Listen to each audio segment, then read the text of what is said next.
السلام علیکم ورحمۃ اللہ وبرکاتہ۔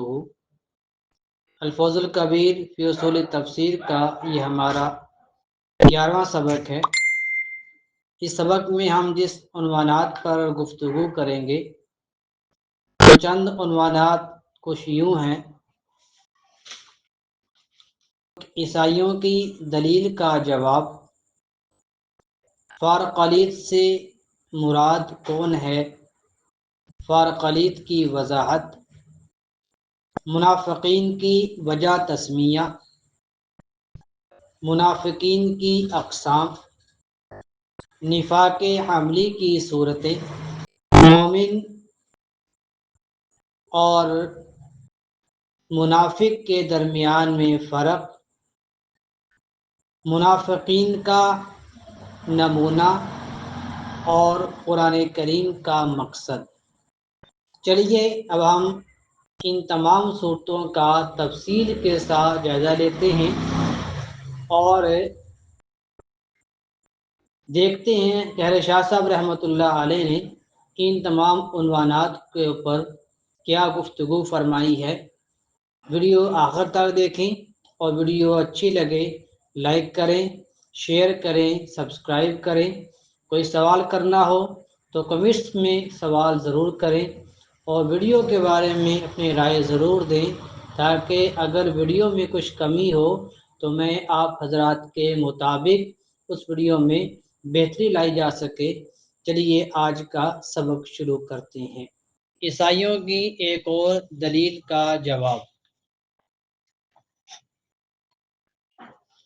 عیسائی جو ہیں وہ کہتے ہیں کہ حضرت عیسیٰ علیہ السلام نے کہ جو حواریین تھے وہ یہ بات کہتے ہیں کہ حضرت عیسیٰ علیہ السلام کو قتل کیا گیا۔ حضرت شاہ صاحب رحمۃ اللہ علیہ نے ان کی عبارت کو بیان کیا، وَأَمَّا كَلَامُ الْحَوَارِيِّينَ فَإِنَّهُ نَاشٍ عَنْ اشْتِبَاهِ الْأَمْرِ وَلَا لِأَسْمَاعِهِمْ۔ اتنی عبارت میں حضرت شاہ صاحب رحمۃ اللہ علیہ عیسائیوں کی اس دلیل کا جواب دیتے ہیں۔ شاہ صاحب فرما رہے ہیں کہ اصل میں جو حواریوں نے یہ بات کہی ہے کہ حضرت عیسیٰ علیہ السلام کو قتل کیا گیا ہے، وہ اصل حقیقت کا ان کو علم ہی نہیں تھا۔ دوسری وجہ یہ ہے کہ ان کو اشتباہ ہو گیا تھا کہ پتہ نہیں حضرت عیسیٰ علیہ السلام کو قتل کیا گیا ہے یا وہ ان کو زندہ آسمان پر اٹھا لیا گیا، تو ان کے حواریین حقیقت سے ناآشنا تھے، تو انہوں نے اشتباہ کے ساتھ خبر دی کہ عیسیٰ علیہ السلام کو قتل کیا گیا، بالیقین بالمشافہ آنکھوں کے ساتھ واقعہ دیکھا ہو، ایسی خبر کسی ایک حواری نے نہیں دی ہے۔ اگلی بات یہ ہے کہ فارقلیط سے کون مراد ہے۔ پہلے یہ سمجھیں کہ یہ فارقلیط جو ہے یہ عبرانی زبان کا لفظ ہے اور اس کا معنی احمد کے ہے۔ اگر آپ پرانی انجیل کو دیکھتے ہیں تو اس میں لفظ فارقلیط کا ترجمہ احمد کے ساتھ کیا گیا ہے، مگر عیسائیوں نے بعد میں اس کے معنی کو بدلا اور اس کا ترجمہ کیا پیر کروتوس۔ لیکن یہ دونوں لفظ پیر کروتوس ہو یا فارقلیط ہو، یہ دونوں لفظ جو ہیں احمد کے ہم معنی میں ہیں۔ عیسائی یہ کہتے ہیں کہ لفظ حضرت عیسیٰ علیہ السلام نے بشارت دی ہے لفظ فارقلیط کی ان الفاظ کے بعد کہ میرے بعد وہ تم میں آئے گا اور خیر و حق کی ساری باتیں تمہیں بتائے گا، اس کی تعلیم ابدی ہوگی اور وہ میری عظمت کا قائل ہوگا۔ حضرت شاہ صاحب رحمۃ اللہ علیہ نے اس عبارت کو تحریفہم فی بشارت الفارقلیط سے اس کو شروع کیا ہے اور ذکر المنافقین اس پورے پیراگراف کے اندر اس فارقلیط کے متعلق حضرت نے بحث کی ہے۔ نصارہ یہ کہتے ہیں کہ اس سے مراد حضرت مسیح علیہ السلام ہیں، حالانکہ انجیل میں حضرت مسیح علیہ السلام کا قول موجود ہے کہ اگر میں نہ جاؤں تو وہ وکیل تمہارے پاس نہ آئے گا۔ اب اگر حضرت اس قول سے فارقلیت سے حضرت مسیح خود مراد تھے تو وہ اپنے آپ کو یہ بات کیسے کہہ سکتے ہیں کہ اگر میں نہ جاؤں تو وہ وکیل تمہارے پاس کیسے آئے گا؟ اسی طرح حضرت عیسیٰ علیہ السلام نے فرمایا کہ وہ فارقلیت میری گواہی دے گا، تو اگر اس سے فارقلیت سے حضرت مسیح علیہ السلام ہی مراد تھے تو پھر اس قول کا کیا مطلب ہوگا کہ وہ جو فارقلیت ہے وہ میری گواہی دے گا؟ بہرحال حضرت شاہ صاحب رحمۃ اللہ علیہ فرماتے ہیں وقد بین القرآن العظیم ان بشارت عیسیٰ تصدق علی نبینا علیہ السلام، فرماتے ہیں کہ بہرحال قرآن کریم میں بڑے واضح طور پر یہ بیان کیا ہے کہ حضرت عیسیٰ علیہ السلام کی بشارتیں حضرت محمد صلی اللہ علیہ وآلہ وسلم پر صادق آتی ہیں، نہ کہ حضرت مسیح علیہ السلام کی روحانی صورت پر۔ حضرت شاہ صاحب رحمۃ اللہ علیہ فرماتے ہیں کہ انجیل میں صراحت کے ساتھ مذکور ہے کہ وہ فارقلیت تمہارے درمیان ایک مدت دراز تک رہے گا، اور یہ بات نصارہ خود اس بات کے قائل ہیں کہ جو فرماتے ہیں کہ حضرت عیسیٰ علیہ السلام کو سوری دی گئی اور اس کے بعد وہ دوبارہ آئے اور چند دن ہمارے درمیان میں رہے، اس کے بعد چلے گئے۔ تو انجیل میں تو ہے کہ فارقلیت ایک مدت دراز تک رہے گا، تو حضرت مسیح علیہ السلام کے بعد ایک مدت دراز تک صرف ہمارے نبی محمد الرسول اللہ صلی اللہ علیہ وسلم رہے ہیں، نہ کہ حضرت مسیح علیہ السلام۔ باقی جو حضرت عیسیٰ علیہ السلام نے یہ فرمایا کہ وہ میرا نام لے گا، تو اس سے مراد یہ ہے کہ وہ حضرت عیسیٰ علیہ السلام کی نبوت کی تصدیق کریں گے، اور ہمارے نبی محمد الرسول اللہ صلی اللہ علیہ وسلم نے حضرت عیسیٰ علیہ السلام کی نبوت کی تصدیق فرمائی ہے۔ باقی نصارہ ایک اور بھی بات کہتے ہیں، کہتے عیسیٰ علیہ السلام نے فرمایا کہ جو میرا نام لے اس کی بات ماننا، جو میرا نام نہ لے اس کی بات نہ ماننا، اس کی اتباع نہ کرنا۔ اس سے مراد یہ ہے کہ جو میری نبوت کی تصدیق کرے، مجھے خدا کا رسول مانے، اس کی بات کو ماننا ہے، نہ کہ حضرت عیسیٰ علیہ السلام کو اللہ تعالیٰ کا بیٹا ماننا مراد ہو۔ اور ہمارے نبی محمد الرسول اللہ صلی اللہ علیہ وسلم نے حضرت مسیح علیہ السلام کی نبوت کی تصدیق بھی کی ہے، آپ کو اللہ کا رسول بھی مانا ہے، آپ کی باتوں کی تائید بھی کی ہے، بلکہ پوری سورت سورہ مریم کے اندر آپ کے حالات کو قرآن کریم میں بیان کیا گیا ہے۔ تو اس لحاظ سے جتنے بھی زاویے ملا لیں، جتنے بھی دلائل کو جمع کر لیں، جتنے بھی قرائن کو ملا لیں، ان تمام سے یہی بات ثابت ہوگی کہ فارقلیت سے حضرت عیسیٰ علیہ السلام مراد نہیں ہے، بلکہ جناب محمد الرسول اللہ صلی اللہ علیہ وآلہ وسلم کی ذات اقدس اس قول سے مراد ہے۔ ذکر المنافقین، یہاں تک تو ہماری بات نصارہ کے اوپر مکمل ہوگی ہے۔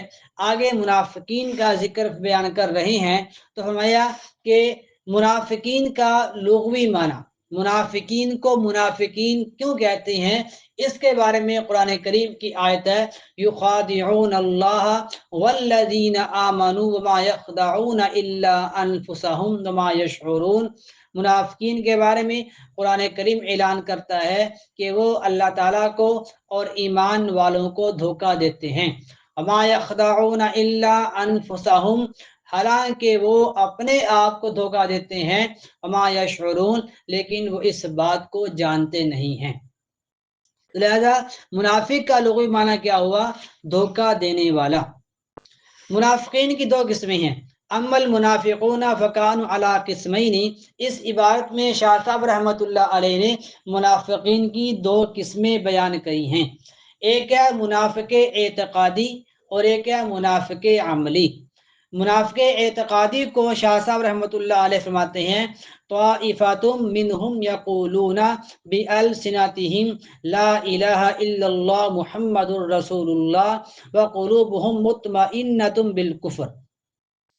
منافق اعتقادی ہو جو بظاہر توحید و رسالت پر ایمان رکھتا ہو، بظاہر زبان سے لا الہ الا اللہ محمد الرسول اللہ کا اقرار کرتا ہے، لیکن دل کفر پر مطمئن ہوتا ہے، دل سے وہ کفر کو مانتا ہے، کفر پر مطمئن ہوتا ہے، بس بظاہر طور پر مسلمانوں کو دھوکہ دینے کے لیے اور اپنے آپ کو ان کی صفوں میں کھڑا کرنے کے لیے اوپر اوپر سے کلمے کا اقرار کرتا ہے۔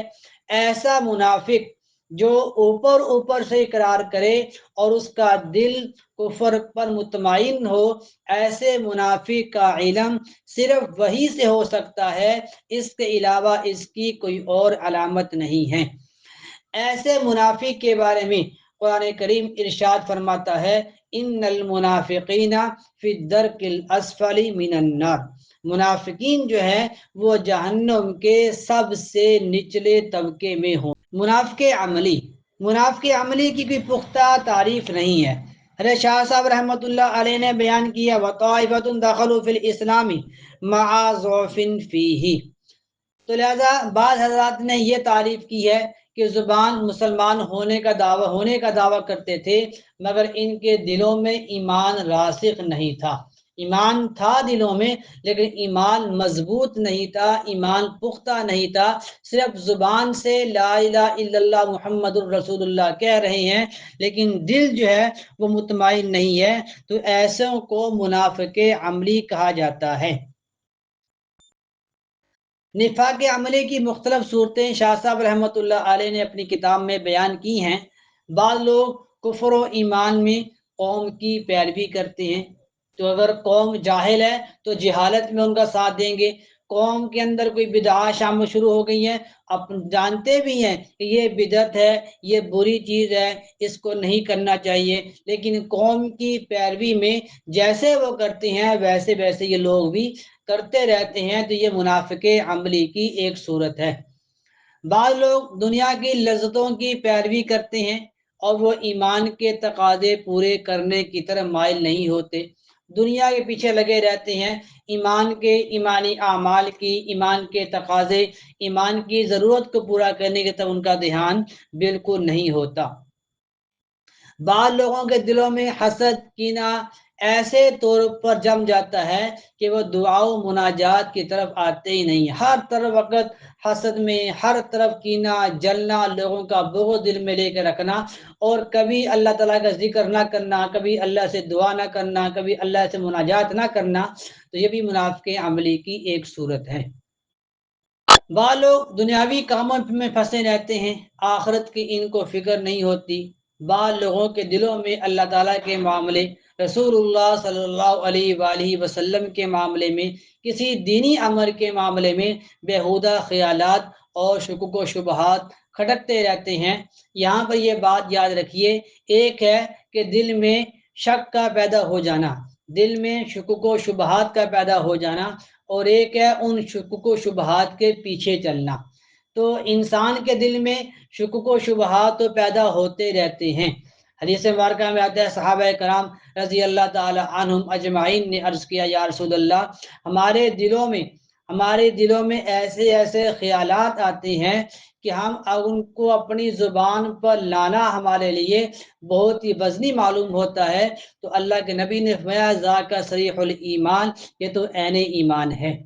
تو لہٰذا دل میں شک و شبے کا پیدا ہو جانا یہ ایک الگ بات ہے، اور شک و شبے کے پیچھے چلنا یہ دوسری بات ہے۔ حضرت شاہ صاحب رحمۃ اللہ علیہ جس کو نفاق عملی کی صورتیں بیان کر رہے ہیں، یہ کہ اس شک و شبہات کے پیچھے چلنا، مزید شک و شبے پیدا کرنا، یہ بری بات ہے۔ اگر ایک خیال آئے فوراً اس خیال کو انسان دور کر دے اور توبہ کر لے، اللہ تعالیٰ کی طرف رجوع کر لے، تو یہ نفاق عملی میں داخل نہیں ہوتا۔ ان شکوک و شبہات کی مختلف وجوہات ہو سکتی ہیں۔ آپ صلی اللہ علیہ وسلم کے زمانے میں آپ پر بشری احکام کا جاری ہونا، آپ صلی اللہ علیہ وسلم کا شادی بیاہ میں شریک ہونا، اور اسی طرح پیغمبر صلی اللہ علیہ وآلہ وسلم کا حکومت کرنا۔ منافقین کی دو قسمیں، جیسا کہ ماقبل میں بیان کی، منافق اعتقادی، منافق عملی۔ منافق اعتقادی کے پہچاننے کا طریقہ صرف آپ صلی اللہ علیہ وآلہ وسلم کے زمانے مبارک میں تھا۔ آپ صلی اللہ علیہ وآلہ وسلم کے بعد ایسے منافق اعتقادی کا پہچاننا بالکل ممکن نہیں ہے، کیونکہ منافق اعتقادی جو ہے اس کا تعلق دل کے ساتھ ہوتا ہے، اور دل کے احوال سوائے اللہ تعالیٰ کے کوئی اور نہیں جانتا۔ تو پیغمبر صلی اللہ علیہ وسلم کے زمانے میں اللہ تعالیٰ آپ کو وحی کے ذریعے بتا سکتے تھے کہ فلاں منافق ہے۔ جب پیغمبر صلی اللہ علیہ وسلم دنیا سے رحلت فرما گئے تو وحی کا دروازہ کیونکہ بند ہو گیا اور غیب کی بات کوئی اور جان نہیں سکتا، اس لیے پیغمبر صلی اللہ علیہ وسلم کے زمانے کے بعد اب منافق اعتقادی کے پہچاننے کا کوئی طریقہ ممکن نہیں ہے۔ البتہ نفاق عملی کے پہچاننے کی علامات احادیث مبارکہ میں بیان کی ہیں۔ مثال کے طور پر حضرت عبداللہ بن عمر رضی اللہ تعالی عنہما رسول اللہ صلی اللہ علیہ وآلہ وسلم کا ارشاد نقل فرماتے ہیں، منافق کا حال اس بکری کی طرح ہے جو حیران و پریشان دو گلوں کے درمیان چکر کاٹتی ہے، کبھی ادھر آتی ہے کبھی ادھر آتی ہے۔ نفاق عملی انسان ایک جگہ پہ مطمئن نہیں ہوتا، کبھی ادھر جائے گا کبھی اس گروہ میں گیا کبھی اس گروہ میں گیا، ایک جگہ پہ وہ مطمئن نہیں ہوتا۔ ایک اور علامت ایسے عبداللہ بن عمر رضی اللہ تعالی عنہما سے ہے، اربع من کن فی کان منافقا خالصا، چار علامتیں جس انسان میں آ جائیں وہ پکا منافق ہے۔ نمبر ایک، جب اس پر امانت رکھی جائے تو وہ خیانت کرے۔ نمبر دو، جب بات کرے تو جھوٹ بولے۔ نمبر تین، جب وعدہ کرے تو وعدہ خلافی کرے۔ نمبر چار، اگر اس سے کسی کا جھگڑا ہو جائے تو وہ گالم گلوچ کرے۔ تو یہ چار علامتیں اللہ کے نبی نے حدیث مبارکہ میں بیان کی ہیں، تو یہ بھی نفاق عملی کی علامات ہیں۔ اللہ تعالی ہمیں ان تمام علامات سے بچنے کی توفیق عطا فرمائے۔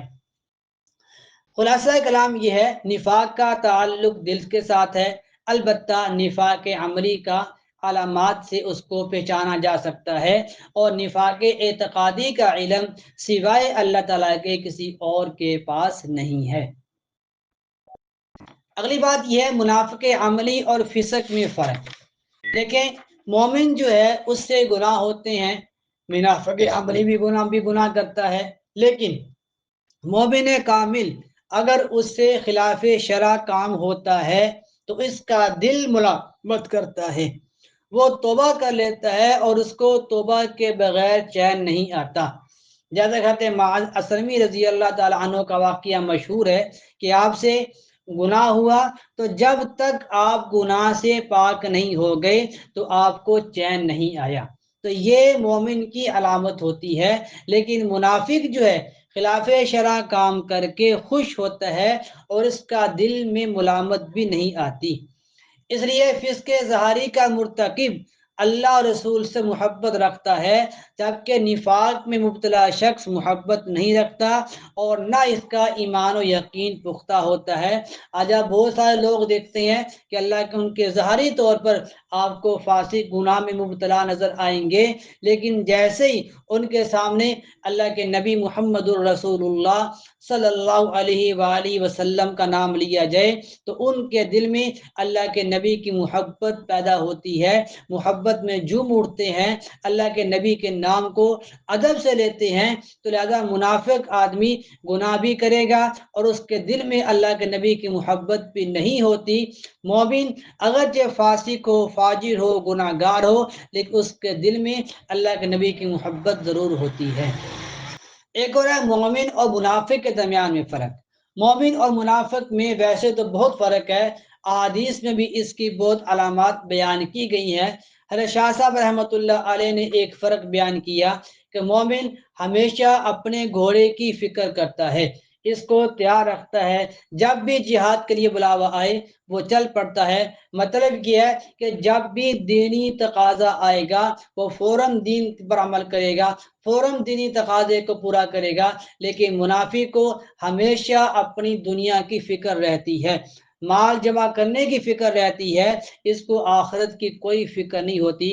حضرت شاہ صاحب رحمۃ اللہ علیہ کے اس قول میں ہمیں اپنے آپ کا محاسبہ کرنا چاہیے کہ ہم آج حضرت شاہ صاحب رحمۃ اللہ علیہ کے نزدیک آج ہم کس فہرست میں کھڑے ہوئے ہیں۔ آج ہم دینی تقاضا آئے، ہم دنیا کو چھوڑ کر دینی تقاضا پورا کرتے ہیں، یا ہم دین کو چھوڑ کر دنیا کے پیچھے لگے رہتے ہیں۔ ہر بندہ مجھ سمیت اپنا محاسبہ خود کر سکتا ہے۔ قرآن کریم میں منافقین کے اعمال اس لیے بیان کیے گئے ہیں تاکہ ان سے عبرت حاصل کر کے ان اعمال سے احتراز اور بچا جائے۔ قرآن کریم تو قصے کہانی کی کتاب نہیں ہے، اس کے اندر کسی قوم کے بھی احکامات بیان کرنے کا مقصد یہ ہوتا ہے کہ ان کی اچھی باتوں پر عمل کیا جائے اور ان کے وہ بد اعمال جن کی وجہ سے وہ دنیا اور آخرت میں ذلیل و رسوا ہوئے، ان اعمال سے احتراز کیا جائے۔ منافقین کا نمونہ دیکھنا ہو تو وزیر اعظم، وزیر اعلیٰ کے مشیروں کو دیکھ لیا جائے کہ ان کا کام اپنے حکام کی ہاں میں ہاں ملانا ہے۔ یہ لوگ اپنے حکام کے حکم کو آپ صلی اللہ علیہ وآلہ وسلم کے حکم پر ترجیح دیتے ہیں۔ اگر اللہ کے نبی کا حکم آیا، ادھر بادشاہ کا حکم آ گیا، تو ان کی کوشش یہ ہوگی کہ بادشاہ کے حکم پر عمل کیا جائے، پیغمبر صلی اللہ علیہ وسلم کے حکم کو نعوذ باللہ یہ پس پشت رکھیں گے، اپنے بادشاہ کے حکم کو یہ مقدم رکھیں گے۔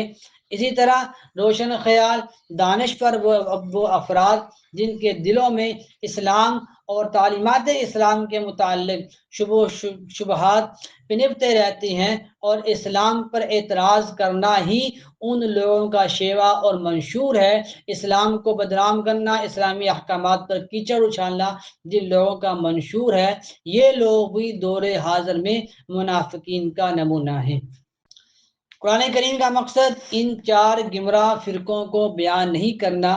ہم نے آپ کے سامنے شاہ صاحب رحمۃ اللہ علیہ بڑی تفصیل کے ساتھ مشرکین کا، یہودیوں کا، نصارہ کا، منافقین کے چاروں ان چار فرقوں کے گمراہ عقیدے، ان سے بچنے کا حل اور ان کے آخر میں نمونوں کو بیان کر کے آخر میں خلاصے کے طور پر بیان کرتے ہیں۔ قرآن کریم کا مقصد ان چار گمراہ فرقوں کو بیان کرنا نہیں، بلکہ مقصد ان کی گمراہیوں کو بیان سے یہ ہے ان سے بچا دے۔ لہذا ہر قاری، ہر مفسر، ہر قرآن کو پڑھنے والا اس بات کو سمجھے کہ مقصود ان گمراہیوں کی تردید نہیں، بلکہ ان خرابیوں اور گمراہیوں سے بچ کر صحیح عقائد اور اعمال صالحہ سے اپنے آپ کو آراستہ کرنا ہے۔ یہیں پر آج کی ہماری ویڈیو ختم ہوتی ہے۔ اسی پر ویڈیو اچھی لگے تو لائک کریں، کوئی اشکال ہو یا سوال ہو تو کمنٹ کر کے ضرور پوچھیں۔ تو ملتے ہیں انشاءاللہ آپ کو اگلی ویڈیو میں، تب کے لیے اللہ حافظ، اپنا خیال رکھیے، السلام علیکم۔